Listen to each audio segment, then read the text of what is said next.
Usually நான் ஏதாவது அரசியல் புத்தகங்கள் முக்கியமாக தமிழில் ரிவ்யூ பண்ணேன்னா எனக்கு கமெண்ட்ஸ் வரும். நீங்கள் ஏதாவது வந்து இங்கிலீஷில் இருக்கிற புக் சொல்லுங்கள், இல்லாட்டி இந்த புக் ஏதாவது இங்கிலீஷில் ட்ரான்ஸ்லேட் பண்ணுறதா அந்த புக் நேம் சொல்லுங்கள் அப்படின்ட்டு. தமிழ்ல இருந்து இங்கிலீஷில் ட்ரான்ஸ்லேட் பண்ண புக்கை வந்து நான் இன்ட்ரடியூஸ் பண்ணலான்னு இருக்கிறேன்.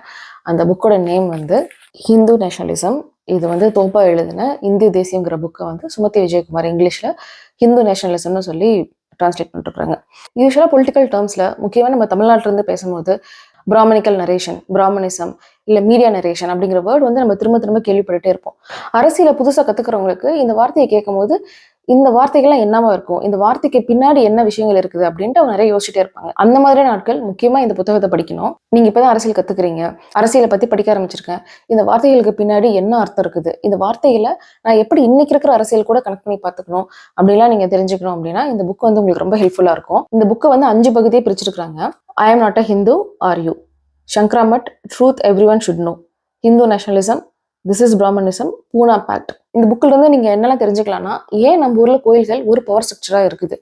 இந்த காஞ்சி மடத்தை பற்றி நிறைய பேசிட்டே இருக்காங்க. முக்கியமாக திராவிட இயக்க பின்னணியில் இருக்கிறவங்க நிறைய இந்த மடத்தை பற்றி பேசிட்டே இருக்காங்க. இந்த மடம் வந்து ஒரு ரிலீஜியஸ் பிளேஸா, இல்லை அதுக்கு பின்னாடி ஒரு பொலிட்டிக்கல் பவர் ஸ்ட்ரக்சர் இருக்குதா?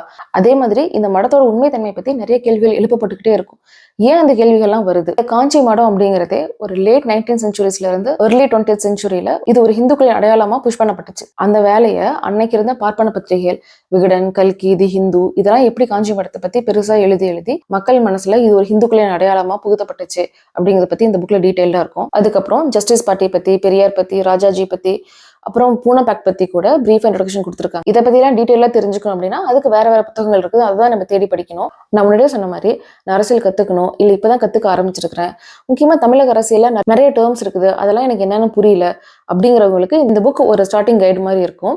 சுமதி இந்த புக்கு சிம்பிள் இங்கிலீஷ்ல எல்லாத்துக்கும் புரியுற மாதிரி டிரான்ஸ்லேட் பண்ணிருக்காங்க. அதுவும் இல்லாம ஏன் இந்த புக் எனக்கு ரொம்ப ஸ்பெஷல்னா, சுமதி வந்து எங்க பாட்காவோட செக்ரட்டரியும் கூட.